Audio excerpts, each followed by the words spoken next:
वजू को तोड़ने वाली चीजें कितना है? 10 है। 10 चीजों से वजू टूट जाती है। नंबर 1, पेशाब या पाखाना करना। पेशाब या पाखाना करेंगे तो उससे क्या हो जाता है? वजू टूट जाता है।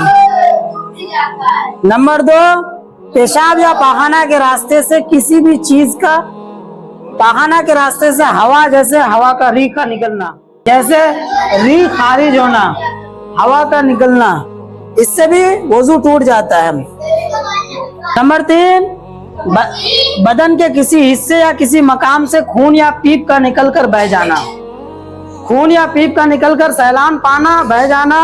जैसे अब एक मिसाल के तौर पर एक आदमी का यहाँ कट गया, अब यहाँ कटने के बाद अब खून कैसे, अब कितना निकलेगा तो वजू टूट जाएगा। इतना निकले कि सैलान पाले। मिसाल के तौर पर खून यहाँ कटने के बाद खून बहने लगे, दूसरी जगह आने लगे, उस जहां से कटा उसकी जगह को तब्दील हो गया, नीचे आ गया बहते हुए, उससे क्या होता है? वजू टूट जाता है। सिर्फ ये चीज याद रखना, सैलान पाना यानी मतलब बह जाना। ये भी कटने के बाद खून अगर वहीं रहा है और नहीं बहा है, अगर इतना खून निकला है कि तुम हाथ से पोंछ दिए, कपड़े से पोंछ दिए, उसके बाद थोड़ी देर बाद फिर निकलने लगा, फिर उसको पोंछ दिए, फिर निकलने लगा, तो आप अंदाजा लगाओगे कि इतना निकला है कि मतलब अगर ये पूरा खून यहाँ रहता तो मेरा वजू, मतलब पूरा खून यहाँ रहता तो सैलान पा लेता है, मतलब बह जाता, तो इससे वजू टूट जाता है। तुमको दिमाग खून ही नहीं बल्कि खून, पीप, मवाद जो भी है, समझे? इसी का मतलब फोड़ा फुंसी कुछ भी आ जाता है, उससे मवाद, वो जो कुछ निकलता है उससे अगर वो निकल के बह गया तो वजू टूट जाता है। नंबर 4, मुंह भरकर कह करना। मुंह भरकर कह करने से वजू टूटता है। अब एक आदमी थोड़ा थोड़ा अगर कह किया, थोड़ा अभी किया, थोड़ा बाद में किया, फिर थोड़ा, तो आप 3-4 बार कह करने के बाद अब कैसे पता चलेगा कि इसका वजू टूटेगा या नहीं टूटेगा? एक आदमी थोड़ा सा कह किया, कह समझते हो ना, उल्टी समझते हो? अब थोड़ा सा उल्टी किया, अब थोड़ी देर बाद फिर थोड़ा सा उल्टी किया, थोड़ी देर बाद फिर थोड़ा सा उल्टी किया, 4 बार जब उल्टी किया, उल्टी करने के बाद सब मिला के मुंह भर जाए, इतना कह हो गया कि मुंह भर जाए, उससे वजू टूट जाता है। और एक ही बार में मुंह भरकर उल्टी किया, मतलब कह किया, तो उससे भी वजू टूट जाता है। समझ में आ गया? तो किससे वजू टूटता है? मुंह भर के उल्टी करने से, हाँ, इससे वजू टूट जाता है। नंबर 5, टेक लगाकर या तकिया लगाकर सो जाना। टेक लगाकर या तकिया लगाकर सो जाने से क्या होता है? वजू टूट जाता है। अब मिसाल के तौर पर एक आदमी टेक लगाया हुआ है, टेक लगा के सोया हुआ है।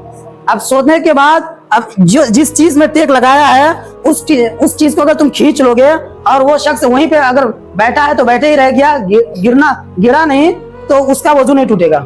ये चीज ख्याल में रखना। अब नमाज में बैठ के कोई आदमी सो रहा है तो अब ओंग रहा है, तो उससे क्या आता है? आदमी अगर सोया और गिरने के बाद गिर के सो के ही रह गया, उससे वजू टूट जाएगा, और फौरन आंख खुल गया तो उससे वजू नहीं टूटता। ये चीज ध्यान में रखना।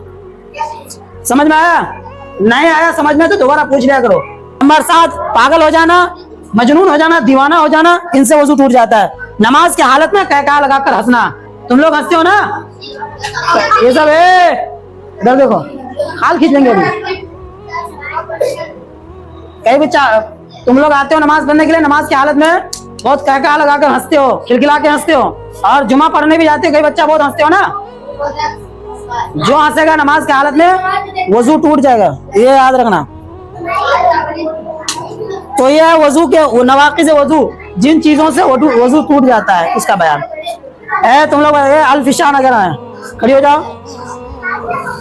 अशफिया ना, अशफिया, ये क्या है? नंबर 7 में क्या लिखा हुआ है? नंबर 7 में क्या लिखा हुआ है? पा है, ये पा, पा घापला जगल क्या हुआ?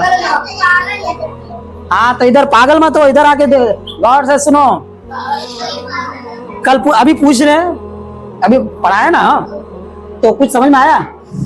नहीं आया तो हमको पढ़ाने का फायदा क्या है? तुम लोग को हम पढ़ा रहे हैं, जब तुम लोग को समझ में नहीं आ रहा है तो हमको पढ़ाने का कोई फायदा है? जर्रा बराबर फायदा नहीं है। तो जब तुम समझोगे नहीं कुछ पूछेंगे तो जवाब दे नहीं पाओगे तो फिर पढ़ाने का क्या फायदा है।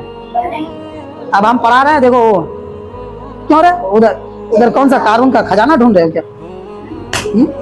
पढ़ा रहे हैं उधर तो इधर देखना चाहिए तुझे। कौन सा कानून का क्या देख रहे हो उधर? बार बार करे, इधर देखो इधर देखो। बढ़ो साथ में सबको बढ़ो। पेशाब या पाखाना का निकलना। नंबर 2, पेशाब या पाखाना के रास्तों से किसी चीज। नंबर 6, बेहोश हो जाना। बेहोश किसको कहता है? अपना होश खोने पर बेहोश हो गया ना। एक आदमी होश में है, एक बेहोश में है, तो जिसका होश नहीं है वो बेहोश हो गया। तो बेहोश हो जाने से क्या होता है? वजू टूट जाता है। नंबर 7, पागल हो जाना, मजनून हो जाना, दीवाना हो जाना, इससे क्या होता है? वजू टूट जाता है। नंबर 8, नमाज की हालत में कह कहा लगाकर हंसना। नमाज की हालत में कह कहा लगाकर हंसना क्या मतलब? खिलखिलाकर हंसा। जैसे जैसे नमाज, जैसे रुकू सजदे वाली नमाज है, जैसे जोहर असर मगरिब इशा सुन्नत कुछ भी पढ़ रहे हो, उससे अगर उसमें उस टाइम अगर हंसोगे कह कहा लगाकर, मतलब खिलखिलाकर खूब आवाज के साथ, इससे क्या होता है? वजू टूट जाता है। और एक आदमी आहिस्ता से सिर्फ मुस्कुरा दिया, कोई ख्यालात आ गया, कोई अगर कुछ कह दिया तो मतलब सिर्फ मुस्कुरा दिया, आवाज नहीं निकाला, तो उससे वजू नहीं टूटेगा। तो क्या है? किसी चीज का इस हद तक नशा चढ़ जाना कि चलने में कदम लड़खड़ा जाए। क्या है? ऐसा नशा करना जिससे कदम लड़खड़ा जाए। मिसाल के तौर तो चलते फिरते उधर जा रहे हैं। कुछ आदमी नशा कर रहे हैं ना, कुछ मतलब कोई गांजा पी रहा है, कोई और बहुत सारे नशा कर रहे हैं। तो इस तरह नशा करना के चलने में कदम लड़खड़ा जाए, उससे क्या होता है? वजू टूट जाता है। नंबर 10, दुखती हुई आंखों से पानी या कीचड़ का निकलना। नंबर 10, दुखती हुई आंखों से पानी या कीचड़ का निकलना। जैसा आंख, किसी का आंख आता है ना, मतलब आंख में कोई घाव सा होता है तो उससे लाल हो जाता है, तो उससे जो पानी निकलता है उससे वजू टूट जाता है। तो ये क्या है? नवाकिज़ वजू, जिन चीजों से वजू टूट जाती है उसका आज उसका बयान पढ़े। क्या पढ़े हम लोग? हाँ, तो ये चीज याद रखना, इन चीजों से वजू टूट जाता है। पेशाब पाखाना करना। आज एक चीज याद रखना, आसान तरीका है याद रखने का। इधर देखो, आसान तरीका याद रखने का ये है, 2 दिमाग से लो, बेहोश हो जाना या पागल हो जाना। 2 लोग तुम अपना शरीर से बॉडी से, कि मतलब टेक लगाए तो बॉडी से टेक लगाते हैं ना, टेक लगाते हैं बॉडी से। हाँ, टेक लगाना है, तकिया लगाकर सो जाना बॉडी से। और 2 होता है, और एक होता है कि बॉडी से खून या पीप का निकल कर बह जाना। तो 2 दिमाग से हो गया, 2 बॉडी से हो गया, 4 हो गया। उसके बाद क्या? 2 मुंह से ले लो, मुंह भरकर कह करना, और नमाज में कह कहा मारकर हंसना। समझ में आ गया? 2 चीज मुंह से, 2 दिमाग से, 2 बॉडी से। अब 2 पेशाब पाखाना के रास्ते है कि नहीं? पेशाब एक हो गया, पाखाना जैसे पेशाब करने से वजू टूट जाता है, री खारिज करने से वजू टूट जाता है। री खारिज समझते हो ना?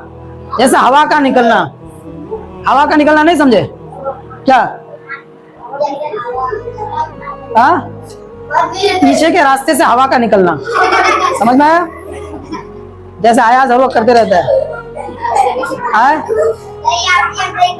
नहीं करते हो, सिर्फ सुनते हो।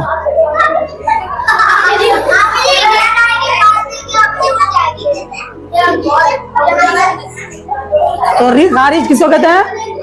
हवा का निकलना, पीछे के रास्ते से हवा का निकलना, उसको कहते हैं री खारिज, हवा का निकलना। तो इससे क्या होता है? पेशाब पाखाना करना, इससे वजू टूट जाता है। ये नींद नापाक है। नींद तो आदमी सोने से क्यों वजू टूटता है?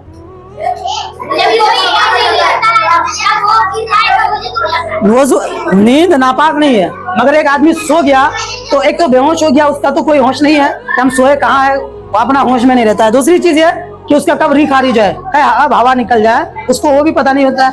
तो इससे वजू टूट जाने का खतरा है, तो सोने से वजू टूट जाता है। बेहोश हो जाना क्या? हवा मतलब री, गैस निकालते हो ना। अब एक आदमी अभी ठीक है, अब जैसे ये है, अभी ठीक है, अभी पागल हो गया, अभी होश पे बैठा है।